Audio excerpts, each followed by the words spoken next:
Hello and welcome to the final Couplet Christmas podcast with me, Theo Cowan, and my favourite Christmas guest. It's Kaffe Keating. Hello. Merry Christmas. Merry Christmas, one and all. Great to have you back on the podcast. It's great to be back. Thank you for having me back on, Theo. Have you had a mince pie and or mulled wine yet? Yes, I have had both. Great. Then it's Christmas. Then that means it's Christmas, yeah. Cheers, everyone. My first mince pie was back in November, which is... Okay, that's too early. That's too crazy. Early. It was weird. Yeah, you shouldn't be having a mince pie in November. That's absolutely insane. Yeah, my mum forced it on me, and that was it. Forced it on me. It was violent. And you have been, and I'm going to have to say it, Kaffe, and you might get shy about it, but you have been performing at the Royal Shakespeare Company. He's made it. It's happened. It's great to have a guest that's hit the heady heights of the RSC. Oh, he's hit the big time. Yeah. He's hit the big time. Did you like it down there? I did like it down there. I think you would have loved it down there too. It is like a Shakespeare theme park a little bit. That's quite nice, isn't it? So if you're a Shakespeare fan, you gotta go. Did you do some Shakespeare touristy stuff? Did you visit his house, etc.? I went to Anne Hathaway's cottage. Oh, that's nice. Yeah, how's that? It's a cottage. It's a cottage. It's a cottage. It's nice there. Yeah, it's just a museum now. I imagine it's not someone's actual house. No one lives there. Although someone was living there until quite relatively recently, until like the 1960s, I think. Eventually, and then they realised they could make loads of money out of it. Or I think they sold the house to the sort of charity that looks after it now, and then that's that. I don't know. Makes sense. But yeah, and I saw the church where Shakespeare was buried. Well, very interesting you say that, Kaffe, because I've got some stuff about that church and you can probably add to it because I actually haven't been to that church. Okay. But this Christmas episode, because we've talked about Shakespeare and Christmas a lot in our past episodes, and you might think that we'd completely run out of things to talk about that were Christmassy, but then we forgot that religion exists and the church, and that's quite an interesting topic for Shakespeare. It might not be the most festive thing for some of you, but for some of you it actually might be the most festive thing for the religious amongst us, for the Christians. And at that time, I mean, religion was crazy. It was some crazy stuff going on. It was lots of flip-flopping between two... It is flip-flop. I mean, I have made some notes here and I was trying to get my head around it. And there is just so much change happening throughout the whole of Shakespeare's life and before it. I think we think like living through like Brexit and COVID and all the stuff we're living through at the moment as being mad. But I think for them, this is like 100 times more 100%. mad. Yeah. It was exactly 100 times more mad on this. Mathematically, I've worked it out. Yeah, it was 100 times more mad. It was exactly 100 times. I've got a little sort of timeline, if you will. Great. About how religion changed during Shakespeare's life. A bit of that flip-flopping that we talked about, which might be useful before we start talking about if Shakespeare was a particularly religious man and how that seeped into his writing. 1564, Shakespeare's born. Crucial to know that in the lead up to that, England had been Protestant for 6 years under Elizabeth I. So there's a lot of religious violence that's happened. And his parents would have gone through all of this, many switching of religions before that, right? And so before he's born, Mary I's reign, she actually, I'm going to say it, she burned alive over 300 Protestants. She did, and she got the nickname Bloody Mary, which is where the cocktail comes from. Didn't actually know that's where the cocktail obviously that's where the cocktail drink comes from. That's after her. Interestingly though, I actually listened to another podcast about this not too long ago.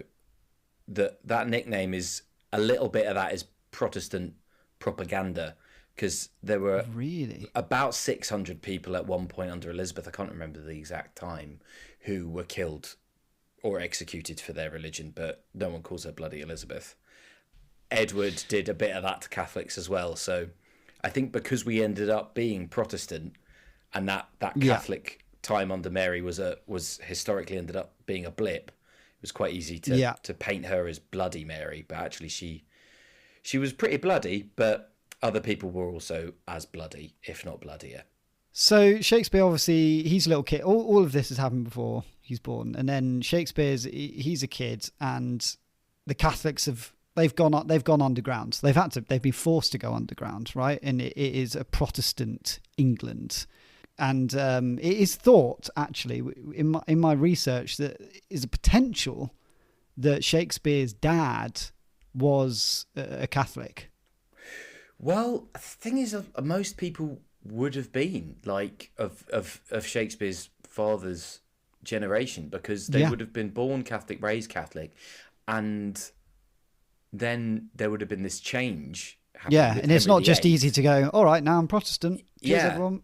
And people, because Henry VIII was still sort of basically Catholic himself, really. His whole thing was about wanting to get a divorce. Like, he wasn't fussed. So the Catholics are hiding. They're hiding away. And there's obviously Catholic plots going on during, like, Shakespeare's, when he's sort of a teenager, early 20s. I mean, throughout his life, really. And people, and also Catholics are getting hunted down during this. There were also Catholics getting murdered big time. So it's complete mayhem during his life here.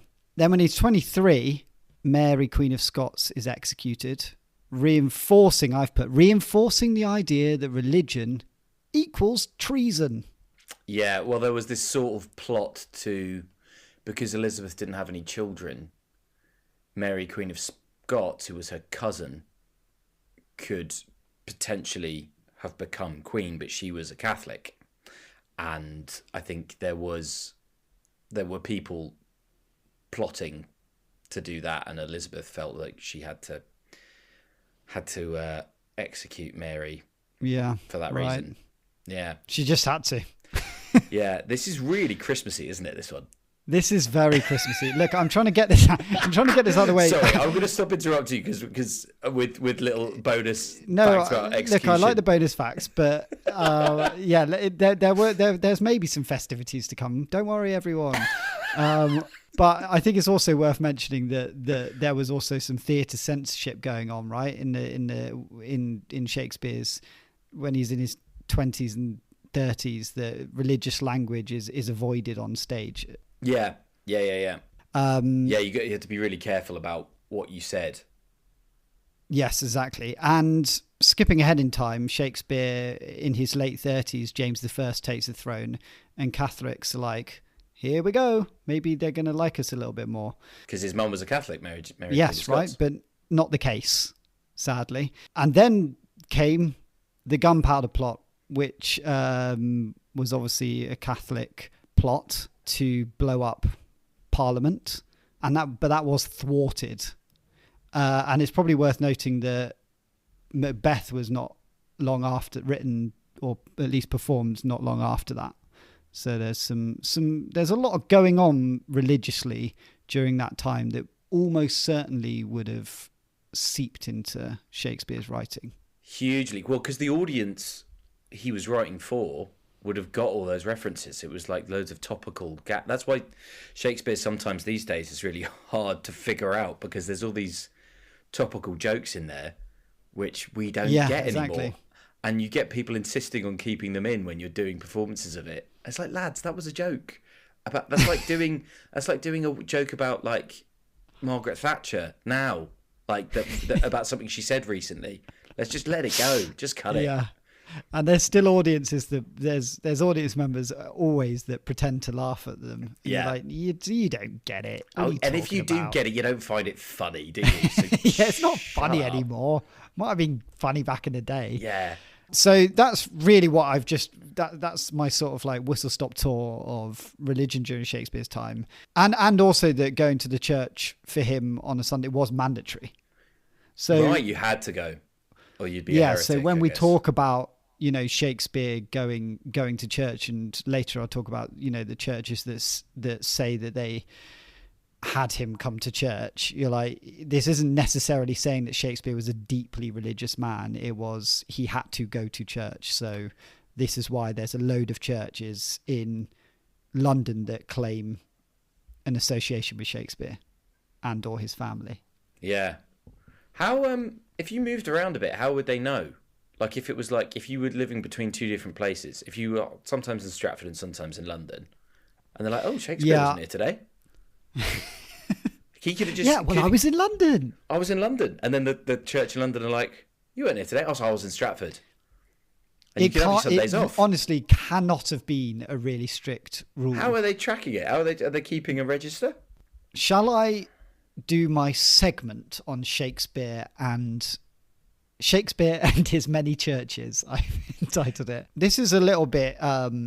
This is quite interesting. You might have stuff to add here, because what I've said is that Shakespeare was obviously born at the Holy Trinity Church.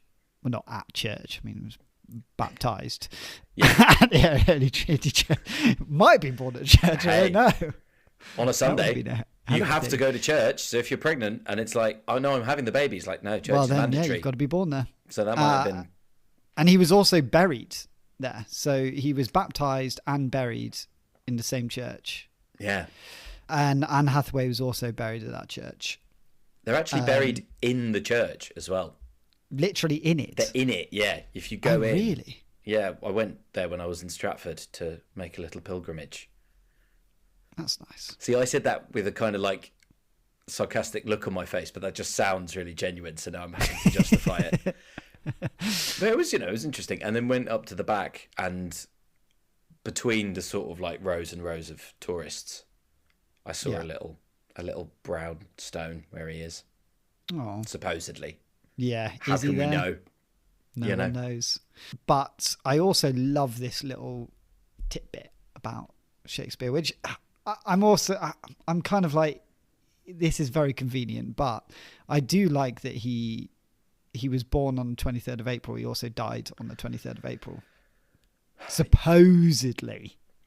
Yeah, I think, isn't it, you could sometimes have your death recorded a couple of days after? Yeah. I don't know how accurate it was, but it's very poetic, isn't it? Yeah, and let's just believe it. It's just it's a nice one for me to believe, so I'm going to believe it. And also the other poetic thing is that St. George's Day. Oh yeah. I mean, you can't get much more bloody English than that. Being born and dying on the same day that happens to be St. George's Day is, I think it's the most Shakespeare thing I've ever heard. Yeah. And then obviously his relationship to the church continued, and he is said to have worshipped in that church as a boy and teenager, and later in life as well, right. When he wasn't in London. And then in Stratford, he attended School of Latin, where supposedly one of him and his mates' first jobs was to translate Psalms and the Book of Proverbs into Latin. Okay. Which would have been a hell of a task. Yeah. What, as in, had it already been translated and it was just like a task? I think it was just a task like that. Right. That's like one of your learnings is to do that. So it's getting a bit of religion and learning in. So very clever from the school there. He's got, there's a few bits of Latin which pop up in Shakespeare. He knew all. Yeah, knew all it makes a lot of sense that he learned Latin in school. Then Shakespeare, he obviously heads over to London, and during the 1590s, he attended services at St. Helen's Bishopgate. And, again, these are the records, but he had to turn up. So we don't know if that was like he was fully dedicated to it or not. And he owned a house in the parish of St. Andrew. This is a great name for a parish. Are you ready? Yeah. St. Andrew by the Wardrobe. Was it? Did a wardrobe? Guess why it's called that? Go on. I think it's something to do with a wardrobe not meaning what we think of as a wardrobe today. Well, it actually is kind of. I mean, it's bigger though.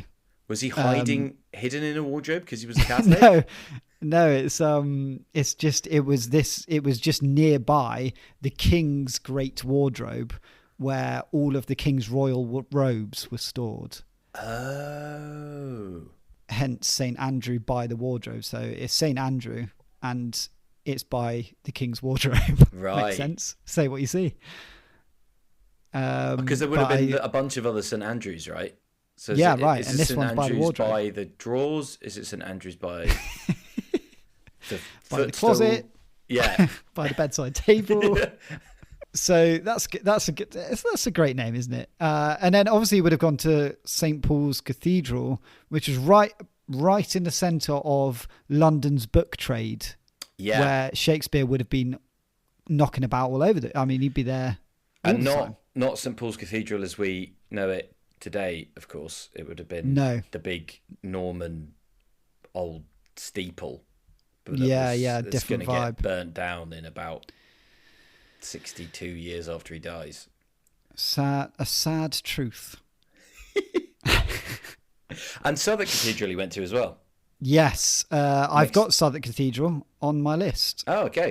Sorry, I'm jumping ahead. No, it's okay, Kate. You jump ahead, and you can add to this. But I've just put that Shakespeare obviously went to Southwark Cathedral, but it wasn't called Southwark Cathedral at the time. It was called St. Mary Overy. And Overy was... It means over the river. Over the river. He's good. Ooh. That's why we get him on. There we go. And that was the parish church for Shakespeare's brother, who was also buried there. Yeah, Edmund.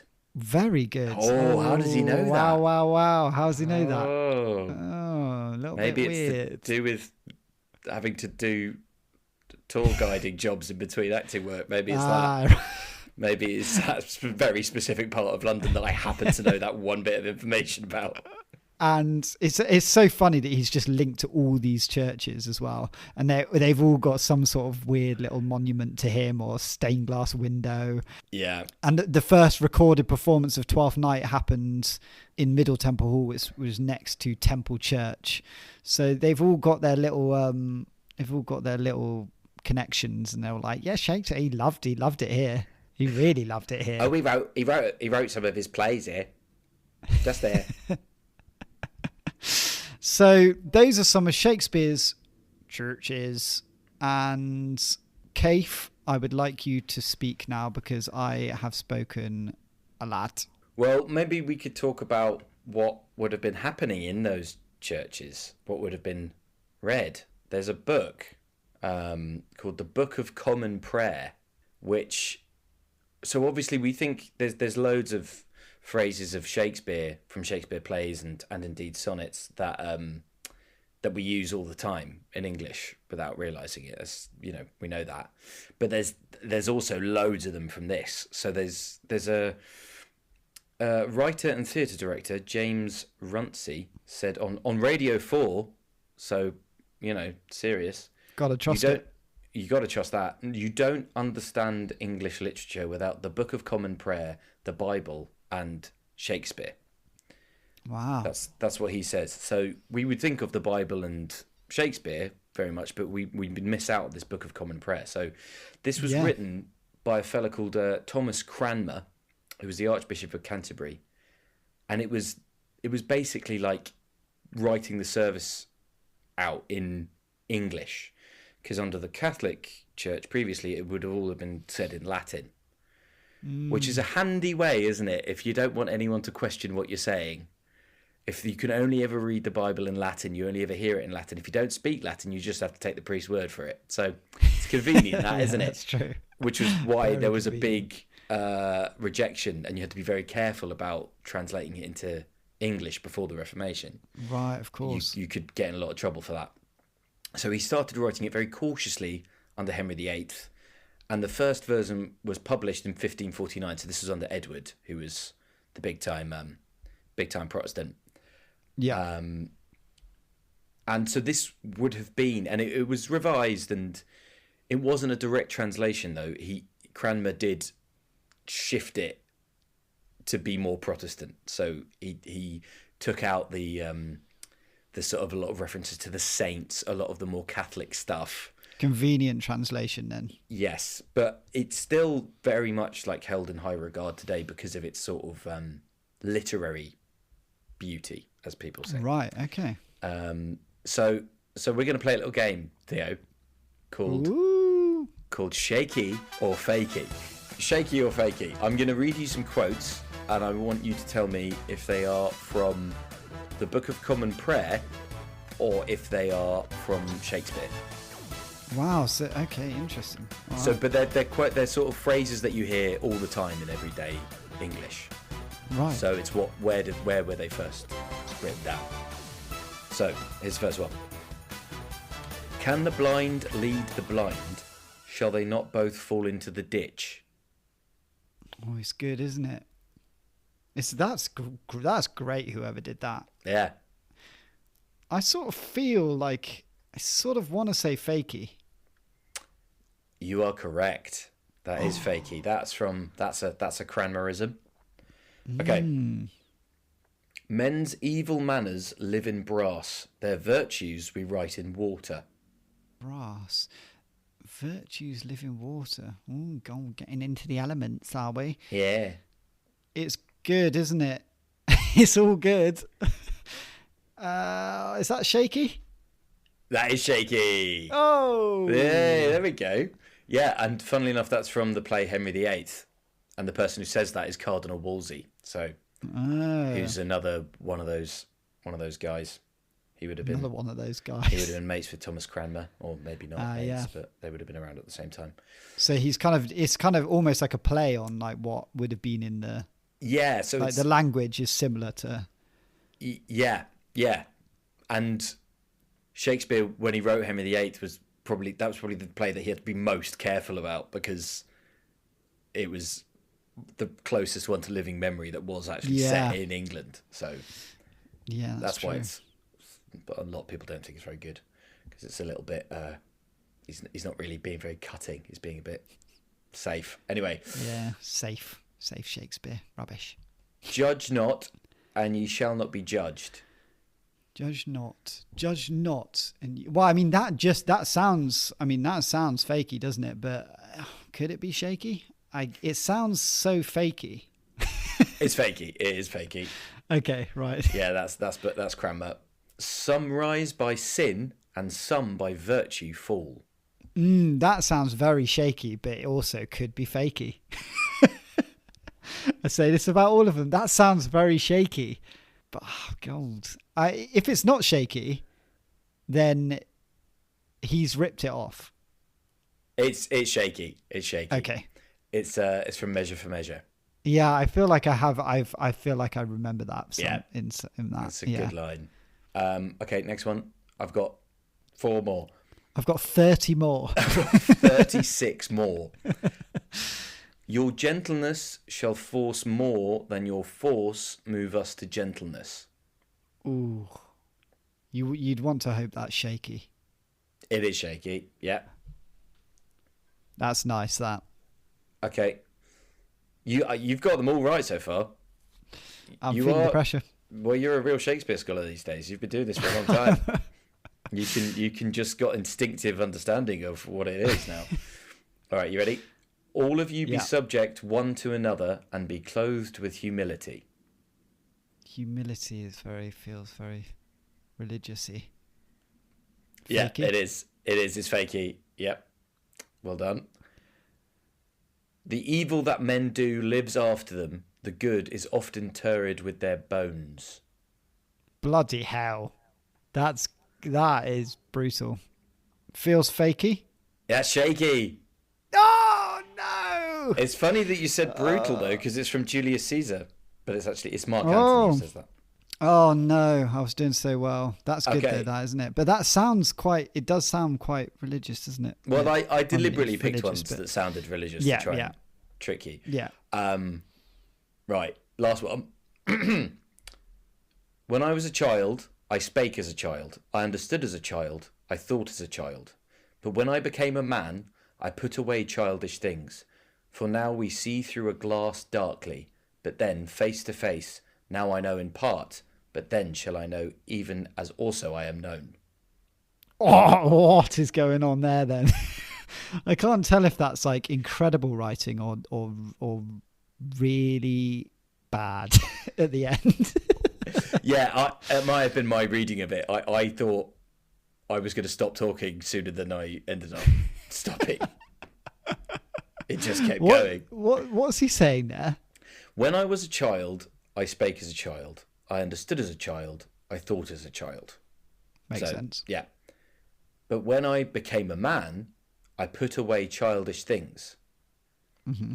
For now we see through a glass darkly, Okay. but then face to face.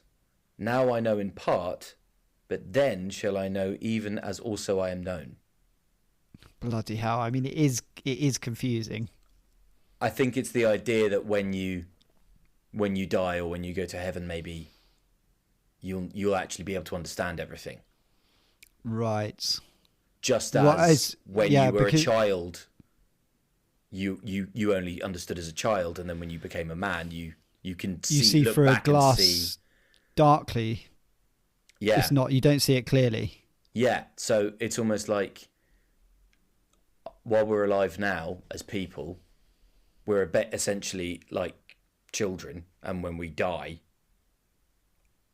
and know God properly, I guess, Mm-hmm. you see as a it's pretty good.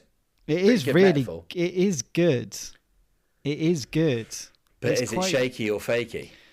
I mean, either one they've done very well. I'll give them that. I did just say I didn't know whether it was good or bad writing, but I will hand it to them. It is good once you sort of wrap your head around it, which is like a lot of Shakespeare to me. Sometimes I'm like, that's terrible. What does that mean? And then you have to think about it for half an hour, and then you're like, oh yeah, that's quite good actually. I'm gonna go fakey. Correct. Yeah. Nice. That's Boko common prayer. But you know what I mean? Like, but we say stuff like put away childish things. Totally. We say judge not, and yeah. Well, we it's often misquoted as judge not lest ye be judged, which is a bit more of a threat. Or blind leading the blind, like all that stuff is it's just as common as any of us saying, you know, any of those Shakespeare quotes. So it's interesting that he would have been hearing that every single Sunday. Yeah, I mean, it is incredibly poetic, isn't it? It's very clear. I think that's great. It's really clear what an influence that would have on your writing. Yeah, I'm trying to think. Like nowadays, we don't have any. You know, writers now wouldn't have a thing that they all sort of almost have to listen to. Yeah, that's a really interesting. I mean, I suppose the closest thing for writers, especially in the UK, would probably be Shakespeare. Yeah. Weirdly. Yeah. Yeah. So it's still continuing on, but but so there's still that not religious to the same. Yeah, well, we're forcing people to go and watch Shakespeare. Every Sunday. And of course that would seep into everyone's writing at the time in some way. I mean, there's no way it can, especially if it's written like that. I mean, it's nice to listen to. Yeah, that use of metaphor and. Well, that was really great. Liked it a lot. Nearly got full. Nearly full did. House. That was pretty good though, and it was tricky. Yeah, there were some of those were hard actually. I mean, they were all hard. It's all hard. Life is hard. Life is hard. Merry Christmas. Again, this is scraping the barrel of festivity, isn't it? But well, look. Hey, I've got something. You know, Kaffe, let me tell you this. I've got something quite. You know, in previous episodes of this Christmas podcast, we've talked about festive traditions. Yes. I have managed to drag one up from the depths that we've missed out. I think we've missed this out, but maybe we haven't. But weirdly, I found it, and then my mum this morning was like, "Have you talked about this tradition?" And I was like, "That's crazy. I just found that one." And she was like, "Yeah, your granddad used to play it because play it. It's not, you don't play it. Your granddad used to do this tradition, and it is a Scottish tradition. Okay. Scottish and Northern England at the time of Shakespeare. So he probably wouldn't have done it, but he might well have been aware of it. And have you heard of first footer? No. I don't think we've talked about this, have we? I don't think so. So no, this we is haven't. Tradition, and it's still going in Scotland. Still a thing. First footer. And yeah, my granddad and all of his dad and they all found this first footer. And what first footer was, you had to find someone. So it was someone in your family or village or whatever, and they had to be a tall, dark-haired man. That would be the ideal, the luckiest visitor to have. All right. And they had to be tall and dark-haired because it's thought to stem back to stem from the Viking age, when a fair-haired stranger would obviously not be a great vibe to turn up at your door with an axe. Because of the invasions, etc. Props be a Viking. So dark hair is... props be a Viking. So dark hair, quite key for this. So you're tall. They would have liked you, but you're quite fair-haired as well. Yeah, but I think I'm maybe too fair for it. You have no hair, so that could be tricky. Well, it doesn't say that they didn't accept... no-head man, is it? It didn't say bald. It didn't say anything about No one that. ever says anything about bald people, mate. We're not part of it. We're not part of society. Representation. But this is interesting. Beard. Yeah, that's true. Actually, yeah, you do have dark hair. I'm not very tall though. Doesn't say head hair. It doesn't say head hair. So it could be body hair. Just a dark, hairy man. Bigfoot. You want Bigfoot? You basically want Bigfoot. Bigfoot is the dream. But the interesting thing is, the person had to be a genuine visitor who was not already in the house when the clock struck midnight on New Year's Eve. And they have to be the first person to cross the threshold of the house. First footer. And they had to bring very specific gifts with them. So this is a New Year's tradition. So being a tall, dark-haired man in Scotland, you'd be at every party, wouldn't you? On New Year's, would that be great fun, or would that be really annoying? I don't know, and I wonder if you have to bring all these gifts as well, because there's a few items that you have to bring, and I wonder if you have to do that because it's a bit annoying. Some of them are quite hard to get hold of. And, what are the items? So the gifts you have to have with you when you're stepping into the house is a lump of coal, for warmth for the house, and then you need to bring some bread. Often that was shortbread or a black bun, and that was so that the family would have food. Just to hark back for a second, I mean, they had to be a genuine visitor. It confuses me slightly what they mean by that. Well, suppose it has to be. It can't be Uncle right. John. But does that mean you can't be at the festivities before? Yeah, so you have to wait outside until and then knock on the door.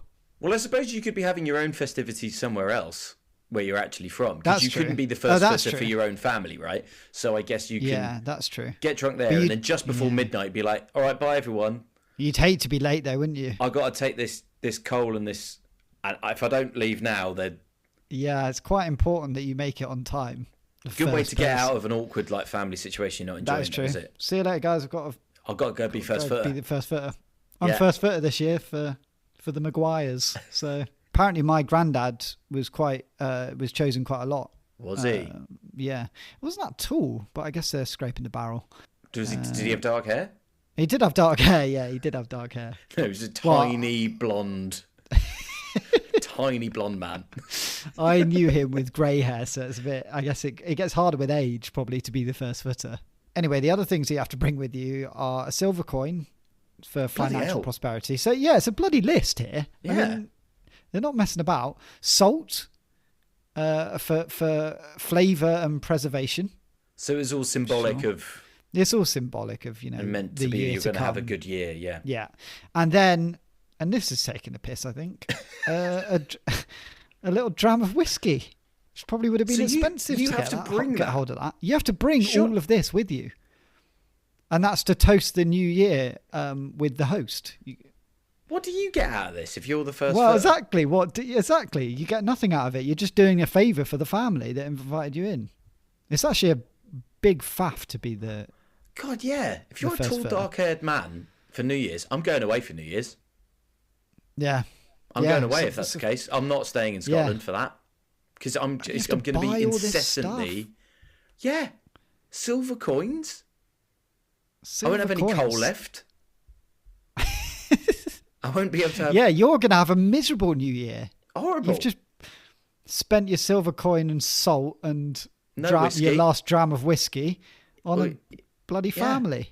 Yeah, Ridiculous. rubbish. But it is interesting that at the time, so this would have been talking about in Scotland the 31st of January, because that was, well, the 1st of January was their new year.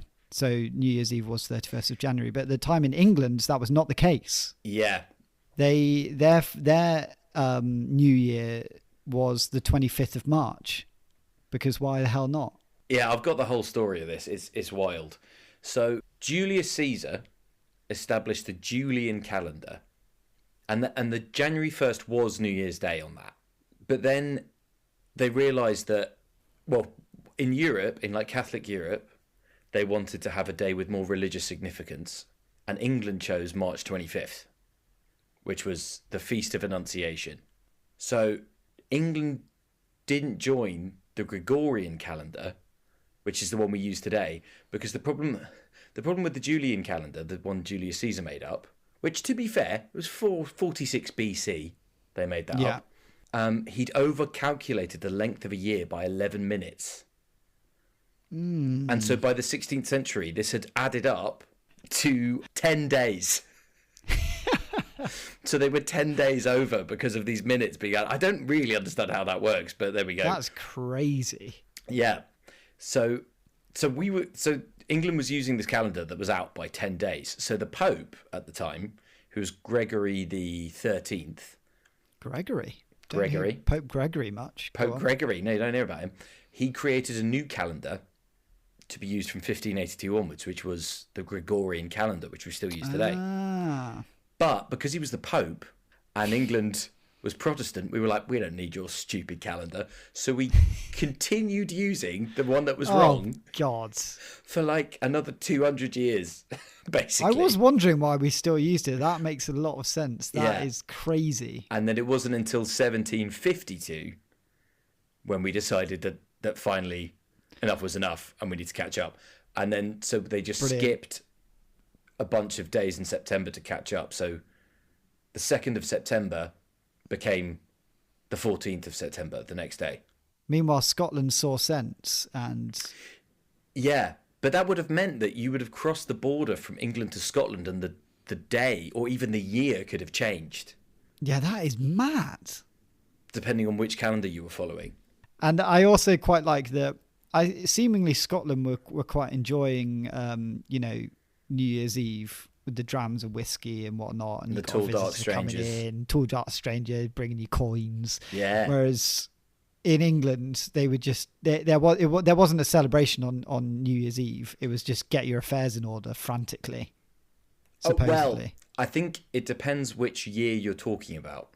Because if you're Okay. talking about the numerical year, which ended in March, then yes. But actually, That's what I mean. Yes, the but Tudors did celebrate the end of the calendar year on New Year's Eve, 31st of January.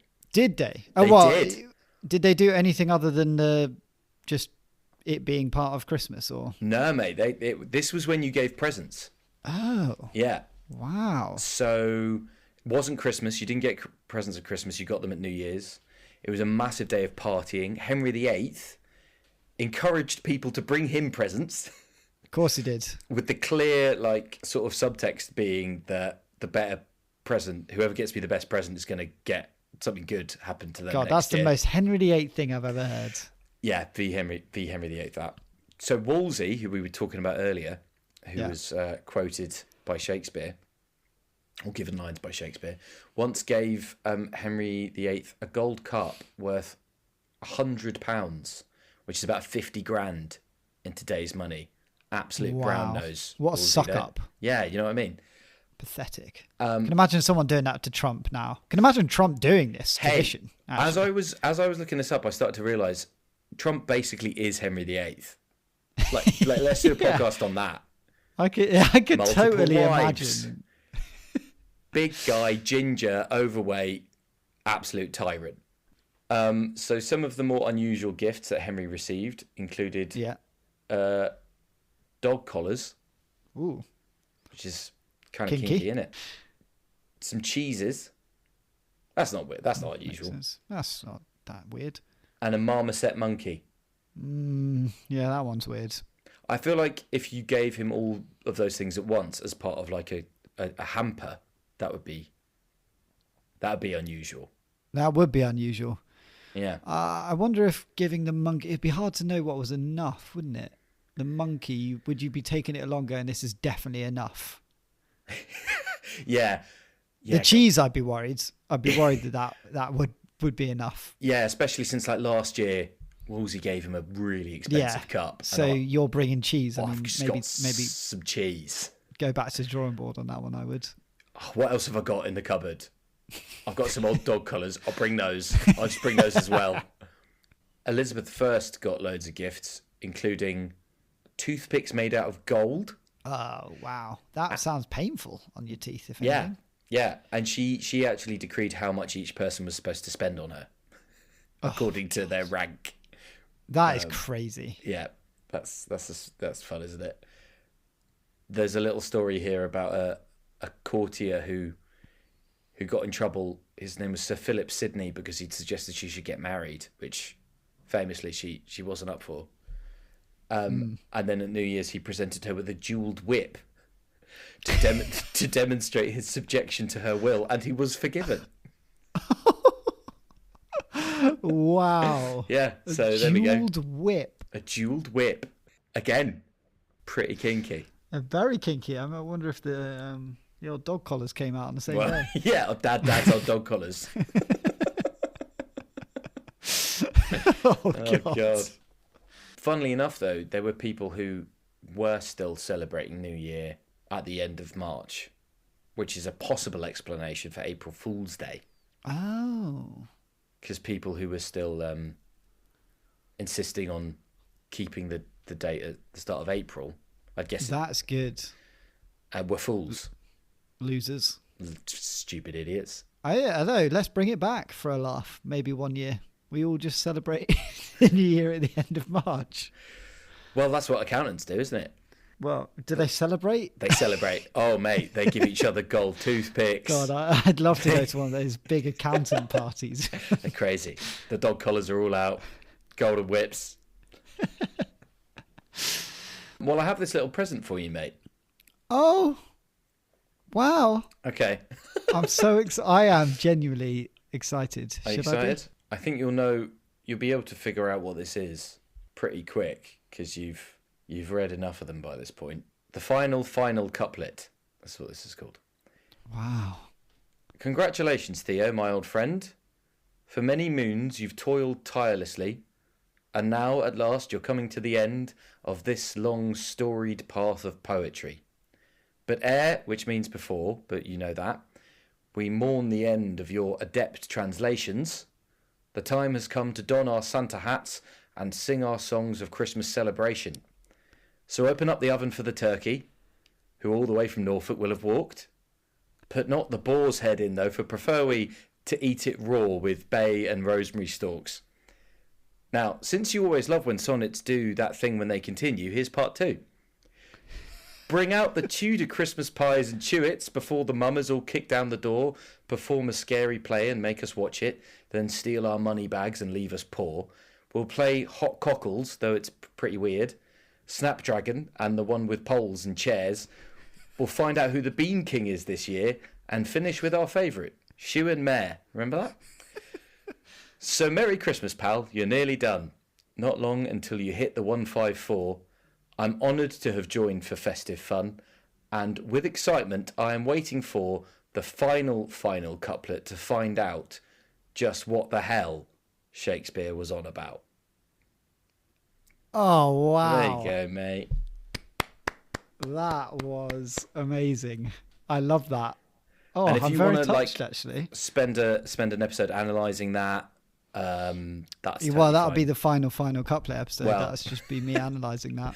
You can really figure out like what the meaning is there. There's very deep metaphor going on. Oh, that's really made me laugh. Bringing back all these old Christmas. That was how I knew traditions. We hadn't talked about First Footer, because I listened back to the other it two would episodes. have been in there. Yeah. That's how I knew we hadn't talked about it, because otherwise I would have just listened to it. I thought it was just going to be some Shakespeare socks or something. Oh, no. So I'm pleasantly nothing of any actual surprised. physical value. You can't see this, obviously, but Theo is fully in tears. I'm crying, yeah. Yeah. I am He's crying. weeping with joy and appreciation. It's quite unsettling to see. Yeah. It's a little bit overwhelmed. It's too much, really. But thank you so much, Kay, for joining me. What a treat. Another year. We've managed to get through another Christmas podcast. Well, we got some good fun in there, didn't we? We did. This will be our last Christmas This podcast. is the last That's just one. made me quite sad suddenly. But maybe we'll come back and do another one next year anyway. Well, thanks so much, Kaif. Thanks, Have mate. a very Merry Christmas and a Happy New Year. And you. And all of you listening. And as all well. of you listening. Bye-bye. Bye.